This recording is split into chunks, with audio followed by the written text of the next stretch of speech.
नमस्कार साथियों, मैं doctor Manoj Ahuja Ahuja news channel में आपका हार्दिक अभिनंदन करता हूं। आहूजा न्यूज बुलेटिन देखने से पहले हम आपको बता दें, हमारा न्यूज चैनल कोई प्रोफेशनल चैनल नहीं है। कानून की विशेष जानकारियां दिखाना, मौजूदा विधानसभा से संबंधित महत्वपूर्ण खबरें दिखाना और हमसे जो लोग जुड़े हुए हैं, हमारे सब्सक्राइबर्स, हमारे मित्र, हमारे शुभचिंतक, उनसे जुड़ी हुई महत्वपूर्ण खबरें दिखाना हमारे आहूजा न्यूज चैनल की पहली प्राथमिकता में शामिल है। आप भी हमारे आहूजा न्यूज चैनल के सदस्य बने। अगर आपने हमारे चैनल को सब्सक्राइब नहीं किया है तो सब्सक्राइब करें। तो आइए देखते हैं आज की विशेष खबरें आहूजा न्यूज चैनल बुलेटिन। सर्वोच्च न्यायालय ने कहा कि जहां वादी को अनुबंध निष्पादित करने के लिए अपनी तत्परता और इच्छा को साबित करने की आवश्यकता होती है, वहां अनुबंध के विशिष्ट निष्पादन के लिए वादी की पावर ऑफ अटॉर्नी द्वारा अनुबंध निष्पादित करने के लिए वादी की तत्परता और इच्छा के बारे में दिए गए बयान के आधार पर अनुबंध के विशिष्ट निष्पादन के लिए मुकदमा नहीं चलाया जा सकता है। हमारा विचार है कि विशिष्ट राहत अधिनियम 1963 की धारा 12 के मद्देनजर विशिष्ट निष्पादन के लिए मुकदमे में, जिसमें वादी को ये साबित करने की आवश्यकता होती है कि उसने अनुबंध की आवश्यक शर्तों का पालन किया है या हमेशा से ही करने के लिए तैयार और इच्छुक रहा है, पावर ऑफ अटॉर्नी धारक वादी के स्थान पर और उसके स्थान पर गवाही देने का हकदार नहीं है। न्यायमूर्ति पंकज मित्तल और प्रशांत कुमार मिश्रा की पीठ ने कहा, यदि किसी वादी को विशिष्ट निष्पादन के लिए मुकदमे में यह साबित करने की आवश्यकता होती है कि वह अनुबंध के अपने हिस्से को निष्पादित करने के लिए हमेशा तैयार और इच्छुक था, तो उसके लिए यह आवश्यक है कि वह गवाह के कटघरे में आकर उक्त तथ्य का बयान दे और उस मुद्दे पर खुद को जिरह के लिए प्रस्तुत करे। न्यायमूर्ति प्रशांत कुमार मिश्रा द्वारा लिखित निर्णय में स्पष्ट किया गया कि अनुबंध के अपने हिस्से को पूरा करने के लिए अपनी तत्परता और इच्छा को साबित करने के लिए गवाह के रूप में पेश न होने के कारण विशिष्ट राहत अधिनियम 1963 की धारा 12 की आवश्यकताओं को पूरा न करने के कारण विशिष्ट प्रदर्शन के मुकदमे को खारिज कर दिया जाएगा। पावर ऑफ अटॉर्नी धारक उन मामलों के संबंध में प्रिंसिपल के लिए गवाही नहीं दे सकता है जिनके बारे में केवल प्रिंसिपल को व्यक्तिगत जानकारी हो सकती है। अदालत ने माना कि एक वादी अपने स्थान पर अपने अटॉर्नी धारक की जांच नहीं कर सकता है जिसे लेन देन या उसकी तत्परता और इच्छा के बारे में व्यक्तिगत जानकारी नहीं थी। तत्परता और इच्छा शब्द क्रेता वादी की मनस्थिति और आचरण के साथ साथ उसकी क्षमता और तत्परता को संदर्भित करता है, एक के बिना दूसरा पर्याप्त नहीं है। इसलिए लेन देन के बारे में कोई व्यक्तिगत जानकारी न रखने वाला तीसरा पक्ष अपने प्रिंसिपल की तत्परता और इच्छा के बारे में सबूत नहीं दे सकता है। दूसरे शब्दों में, यदि पावर ऑफ अटॉर्नी धारक ने पावर ऑफ अटॉर्नी के अनुसरण में कुछ कार्य किए हैं, तो वह ऐसे कार्यों के संबंध में प्रिंसिपल के लिए गवाही दे सकता है, लेकिन वह प्रिंसिपल द्वारा किए गए कार्य के लिए प्रिंसिपल के लिए गवाही नहीं दे सकता है, न कि उसके द्वारा। इसी तरह वह उस मामले के संबंध में प्रिंसिपल के लिए गवाही नहीं दे सकता है जिसके बारे में केवल प्रिंसिपल को व्यक्तिगत जानकारी हो सकती है और जिसके संबंध में प्रिंसिपल को जिरह करने का अधिकार है। अदालत ने टिप्पणी की, पृष्ठभूमि विक्रय के लिए एक समझौते को निष्पादित करने के लिए अनुबंध के विशिष्ट निष्पादन के लिए वादी द्वारा प्रतिवादियों के खिलाफ मुकदमा दायर किया गया था।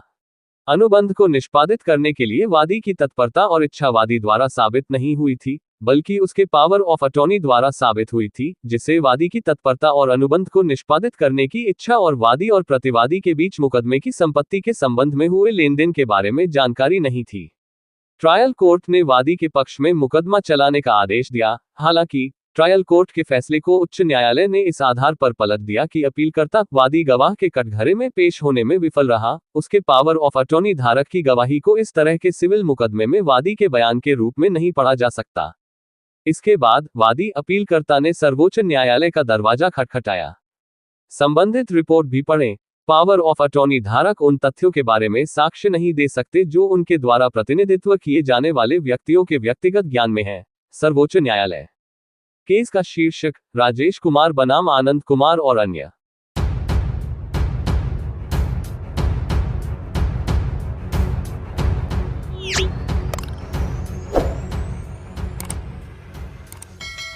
राजस्थान के राज्यपाल कलराज मिश्र ने रविवार 9 जून को प्रतापनगर सांगानेर क्षेत्र में डॉक्टर सुमन गोविंद चौधरी और डॉक्टर राहुल केदार शर्मा द्वारा संचालित SRK डायग्नोस्टिक सेंटर का उद्घाटन किया। कार्यक्रम का मंच संचालन और media promotion JVP media group के चेयरमैन हरिराम किवाड़ा और अशोक कराटी ने किया।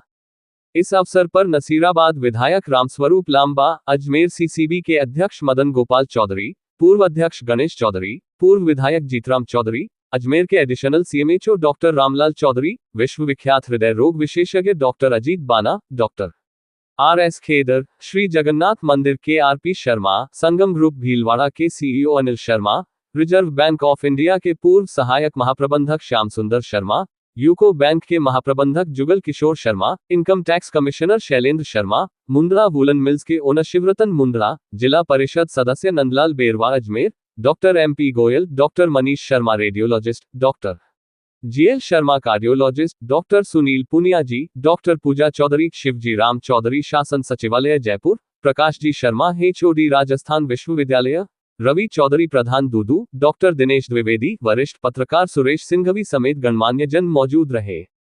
SRK डायग्नोस्टिक सेंटर के उद्घाटन के पश्चात सेंटर की एम्बुलेंस को हरी झंडी दिखाकर रवाना किया। सभी आगंतुक लोगों के लिए विशेष स्वागत सत्कार और लंच की व्यवस्था रही। कार्यक्रम स्थल पर सेल्फी पॉइंट बनाए गए जहां पर हाथों हाथ फोटो बनाकर दिए गए। SRK डायग्नोस्टिक सेंटर में sonography, x-ray, ECG, MRI, CT scan, ECG समेत समस्त जांच की अत्याधुनिक मशीनें और सुविधाएं उपलब्ध है।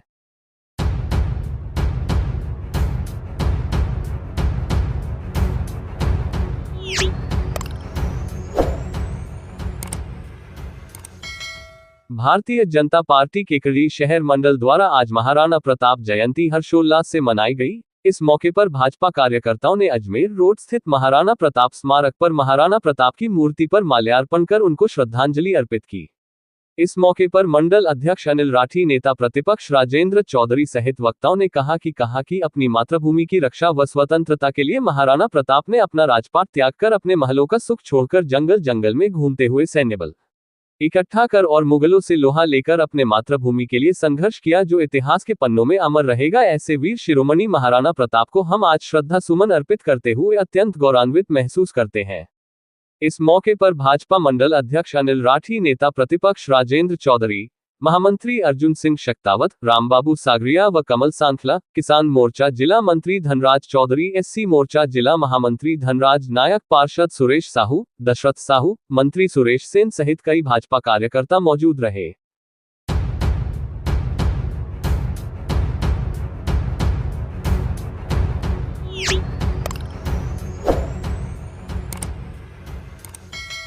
Kerala high court advocates association KHCAA के अध्यक्ष यशवंत शेनॉय ने एक अभूतपूर्व कदम उठाते हुए केरल हाई कोर्ट के मुख्य न्यायाधीश के समक्ष एक औपचारिक शिकायत दर्ज कराई है।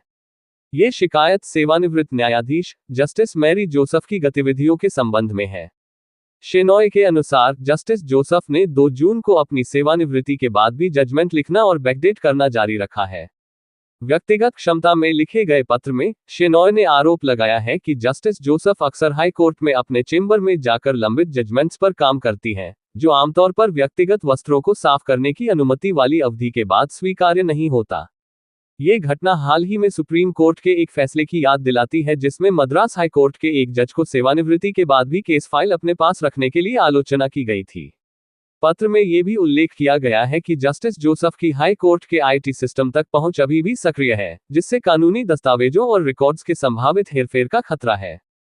शेनॉय ने मुख्य न्यायाधीश से तत्काल कार्रवाई करने का अनुरोध किया है, जिसमें IT रजिस्ट्रार को जस्टिस जोसेफ की पहुंच को निष्क्रिय करने और उनकी सेवानिवृत्ति के बाद उनके खाते के तहत की गई गतिविधियों की पूरी जांच करने के निर्देश शामिल हैं।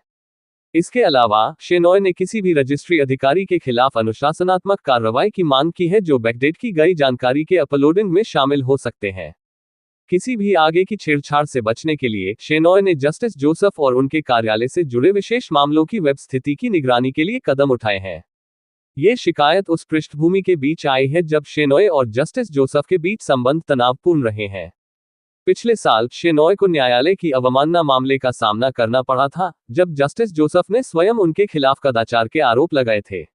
ये वही समय था जब शेनॉय ने न्यायमूर्ति जोसेफ के न्यायालय की मामलों को संभालने की क्षमता को चुनौती दी थी, जिसे अंततः खारिज कर दिया गया था।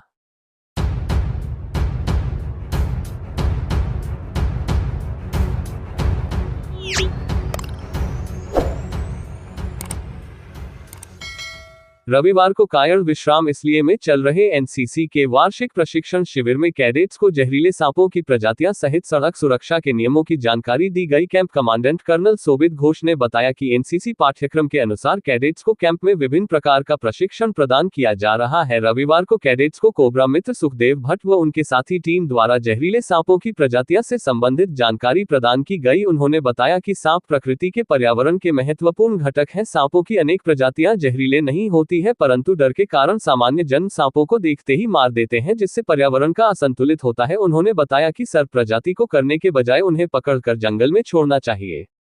कर्नल सोबित घोष ने बताया कि कैडेट्स ने जहरीले सांपों को छूकर उनके प्रति डर को समाप्त किया और अभिभूत हुए। Deputy camp commandant colonel B S Chauhan ने बताया कि कैडेट्स को सड़क सुरक्षा नियमों की जानकारी देने के लिए motor vehicle inspector Anil Kumar Sharma को आमंत्रित किया गया, जिन्होंने कैडेट्स को सड़क सुरक्षा से संबंधित विभिन्न प्रकार की जानकारी प्रदान की। उन्होंने बताया कि सड़क पर विभिन्न प्रकार के सड़क सुरक्षा नियमों का पालन कर दुर्घटनाओं से बचा जा सकता है। नियमों की जानकारी के अभाव में अनेक बार दुर्घटनाओं का शिकार होना पड़ता है। उन्होंने बताया कि लाइसेंस बनाने के लिए किस प्रकार डॉक्यूमेंटेशन किया जाता है, कौन कौन से डॉक्यूमेंट की आवश्यकता होती है। इस अवसर पर सड़क सुरक्षा व लाइसेंस से संबंधित अनेक प्रश्नों का उत्तर देकर अनिल कुमार शर्मा द्वारा कैडेट्स की जिज्ञासा का समाधान किया गया। उन्होंने बताया कि सोमवार को विभिन्न गतिविधियों के तहत प्रशिक्षण देने के साथ कैडेट्स को एडवोकेट के माध्यम से सामान्य कानून की जानकारी प्रदान की जाएगी। साथ ही छात्राओं को पोक्सो एक्ट, एंटी रैगिंग सहित विभिन्न विषयों की सामान्य कानून की जानकारी प्रदान की जाएगी। कोबरा टीम के प्रमुख सुखदेव भट्ट ने बताया कि उन्होंने अपने जीवन में अनेक खतरनाक जहरीले सांपों को पकड़कर उनका जीवन बचाया है। सांपों से संबंधित सामान्य जन के मन में डर को दूर करना और उन्हें समझना कि प्रत्येक सर्प जहरीला नहीं होता है। सर्प स्वयं मानव से डरते हैं, उन्हें खतरा होने पर ही वह हमला करते हैं। ऐसे में सामान्य जन को सांपों को देखते ही करने की प्रवृत्ति होती है, जिससे सर्प आकर्षित हो जाता है और हमला कर देता है। उन्होंने सांपों से संबंधित भ्रामक जानकारी देकर जनमानस को सांप को देखते ही नहीं करने का आग्रह किया। आर्मी पब्लिक स्कूल के एनसीसी अधिकारी रेणु शर्मा ने बताया कि कैंप में एनसीसी कैडेट द्वारा शाम को प्रतिदिन सांस्कृतिक प्रतियोगिता के लिए राजस्थानी परंपरागत नृत्यों का अभ्यास करवाया जा रहा है। उन्होंने बताया कि कैंप समापन की पूर्व संध्या पर सांस्कृतिक कार्यक्रमों का आयोजन किया जाता है। कैडेट्स का सर्वांगीण विकास हो सके, उसे अपने संस्कृति और परंपराओं का ज्ञान हो, इस उद्देश्य से रंगारंग सांस्कृतिक कार्यक्रमों की तैयारी कैडेट्स कर रहे हैं। सर्वश्रेष्ठ सांस्कृतिक कार्यक्रम प्रस्तुत करने वाले कैडेट्स को मुख्य अतिथि द्वारा सम्मानित किया जाएगा।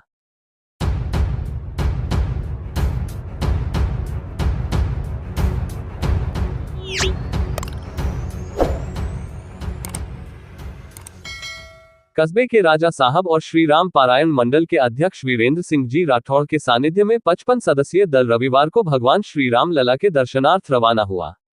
इस धार्मिक यात्रा में श्री राम पारायण मंडल की टीम के सभी भक्तजन शामिल रहे। यात्रा में जाने वाले श्रद्धालुओं का भगवान सत्यनारायण के मंदिर में माला पहनाकर, तिलक लगाकर, मोली बांधकर विधि विधान के साथ पूजा अर्चना कर शुभकामनाएं देते हुए रवाना किया गया। भगवान सत्यनारायण मंदिर के मुख्य पुजारी पंडित सियाराम उपाध्याय तथा पंडित उपेंद्र जोशी के सानिध्य में विधि विधान के साथ मंत्रोच्चारण करते हुए तिलक लगाकर शुभकामनाएं दी गई। वहीं इस मौके पर कस्बे के समाजसेवी एडवोकेट डॉक्टर मनोज आहूजा, शिक्षक पवन धूमश, पूर्व उप प्रधान ललित लोढ़ा व विश्वदेव कुमावत ने रामलला की धार्मिक यात्रा पर जाने वाले यात्रियों का अभिनंदन करते हुए उन्हें मंगलमय यात्रा के लिए शुभकामनाएं दी। यात्रा के संयोजक घीसू माली ने बताया कि 7 दिवसीय इस यात्रा में भगवान श्री राम की जन्मभूमि अयोध्या सहित कई धार्मिक स्थलों की यात्रा की जाएगी। उन्होंने बताया कि 55 सदस्यीय इस दल में श्री राम पारायण मंडल के सदस्यों सहित ग्राम के अन्य नागरिक बंधु शामिल रहे हैं।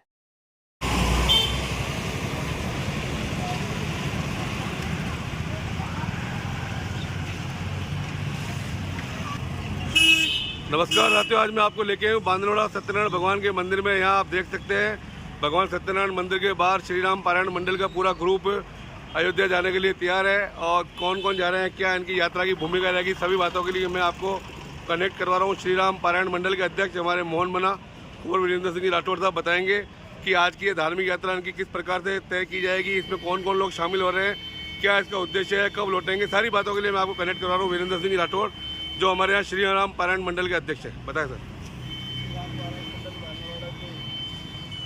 स्वाधार में अयोध्या, मूल रूप से अयोध्या यात्रा के नाम से, यहाँ से हम बरसाना, गोवर्धन पर्वत, वृंदावन, मथुरा, बालाजी, मेहंदीपुर बालाजी, उसके बाद नैमिषारण्य, फिर अयोध्या, फिर काशी, प्रयागराज, और वहाँ से चित्रकूट और चित्रकूट से वापस पुष्कर अगले रविवार को 16 को आ जाएंगे। यहाँ से करीब 54 यात्री धर्म यात्री यहाँ से रवाना हो रहे हैं। सभी पारायण मंडल से जुड़े हुए हैं और ग्राम के ही हैं। ये यात्रा पुण्य लाभ के लिए, जन कल्याण के लिए और सुख शांति के लिए पारायण मंडल द्वारा आयोजित की गई। और नए रामलला के मंदिर की स्थापना के समय के संकल्प था कि रामलला के दर्शन करने जाके सौभाग्य हमारे पुण्य सुकृत हुए। तो आज हमारे को ये मौका मिला, अवसर मिला और हम सभी यात्री भगवान राम के दर्शन करने के लिए आज स्नान करने। आप सभी की शुभकामनाएं, आप सभी का आशीर्वाद अपेक्षित है। जय श्री राम। जय श्री राम। ग्राम मांदलवाड़ा की तरफ से आपको आपकी यात्रा मंगलमय हो, आपके लिए उज्ज्वल भविष्य के लिए शुभकामनाएं, यात्रा मंगलमय के लिए शुभकामनाएं करते हैं। बहुत बहुत धन्यवाद। भगवान सत्यनारायण की जय हो।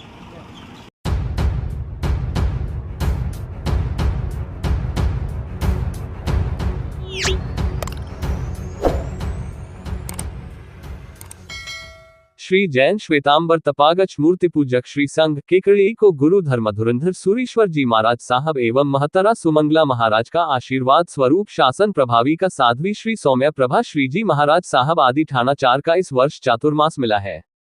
सकल श्री संघ का इस सूचना से भाग्य खुला है। सभी धर्मावलंबियों का मन हर्षित है। संघ मंत्री महेंद्र धम्मानी ने बताया कि तपागच मूर्ति पूजक श्री संघ केकड़ी को ये सौभाग्य 16 वर्ष के अंतराल के बाद मिला है, तो सकल श्री संघ में अपरंपार खुशी का माहौल है।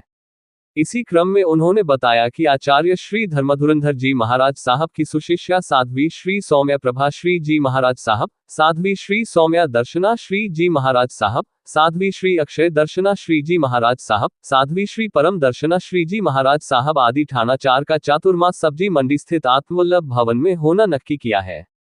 श्री संघ के सभी सदस्यों ने महाराज साहब का अंतः मन से आभार जताया। चातुर्मास प्रसंगे दिनांक 5 जून 2024 बुधवार को श्वेतांबर तपागच मूर्ति पूजक श्री संघ एवं श्री शीतलनाथ नवयुवक मंडल की साधारण सभा का आयोजन सब्जी मंडी स्थित ओसवाल संस्था भवन में किया गया। नवयुवक मंडल अध्यक्ष सुमित धूपिया ने बताया कि चातुर्मास संबंधी सभी व्यवस्था को सुचारू करने हेतु अलग अलग संयोजक मंडल बनाए गए। चातुर्मास संयोजक खेमचंद तातेड़, हंसराज बाठिया, नूरतमल सेठी को बनाया गया। इसी क्रम में भोजनशाला संयोजक निर्मल तातेड़, कमलेश रानका, सुनील कोठारी, श्रेयांश तातेड़, योगेश तातेड़, आवास व्यवस्था संयोजक कपिल सोनी, राहुल तातेड़, विपुल तातेड़, मांगलिक कार्यक्रम संयोजक लाभचंद धूपिया, पार्समल सोनी, धर्मीचंद सेठी, अतुल धूपिया, विनय धूपिया, मयंक सेठी को बनाया गया। मनसंचालन रिखबचंद धम्मानी एवं मीडिया प्रभार अभय बाठिया को दिया गया। महाराज साहब की व्ययावच व्यवस्था मुकेश धूपिया, महावीर सेठी, प्रकाश पीपाड़ा को दी गई। श्री संघ अध्यक्ष सुरेंद्र धूपिया ने श्री संघ से निवेदन किया कि आगामी 7 जुलाई 2024 रविवार को महाराज साहब का चातुर्मासिक प्रवेश केकड़ी नगर में होने वाला है, तो सभी इसी कार्यक्रम की बढ़ चढ़कर तैयारी करें एवं एक दिन के लिए सभी अपने प्रतिष्ठानों को बंद रखें। श्री संघ के सभी सदस्यों ने इस निवेदन को स्वीकार किया। तत्पश्चात अध्यक्ष ने सकल श्री संघ का आभार जताया।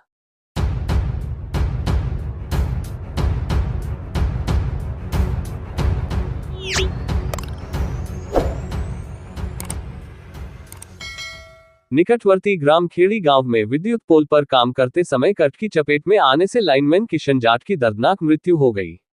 हादसे का पता चलते ही ग्रामीणों में आक्रोश व्याप्त हो गया। गुस्साए ग्रामीणों ने NH48 पर जाम लगा दिया। घटना का पता चलते ही भिनाय थानाधिकारी ओम प्रकाश मय पुलिस जाब्ता मौके पर पहुंचे और ग्रामीणों से समझाइश का प्रयास किया। जाम लगने की जानकारी मिलते ही मौके पर पुलिस उपाधीक्षक हर्षित शर्मा सहित विद्युत विभाग के अधिकारियों ने मौके पर पहुंचकर ग्रामीणों को समझाने का प्रयास किया, जो काफी मशक्कत के बाद 20 लाख रुपए की विभाग की ओर से सहायता तथा अनुकंपात्मक नियुक्ति एवं RGHS से मिलने वाली क्षतिपूर्ति राशि देने की लिखित सहमति देने के बाद आक्रोशित ग्रामीणों ने जाम खोला।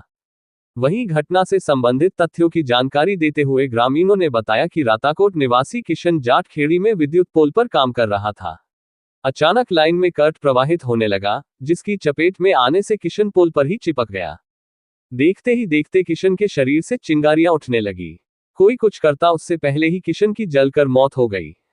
पोल पर करीब 3 घंटे तक शव लटका रहा, जिसकी जानकारी मिलते ही मौके पर ग्रामीणों की भीड़ जमा हो गई। आक्रोशित लोगों ने शव पोल से नीचे उतारने से मना कर दिया था और ग्रामीणों ने 1 करोड़ रुपए मुआवजा देने की मांग करते हुए NH48 पर जाम लगाकर प्रदर्शन शुरू कर दिया।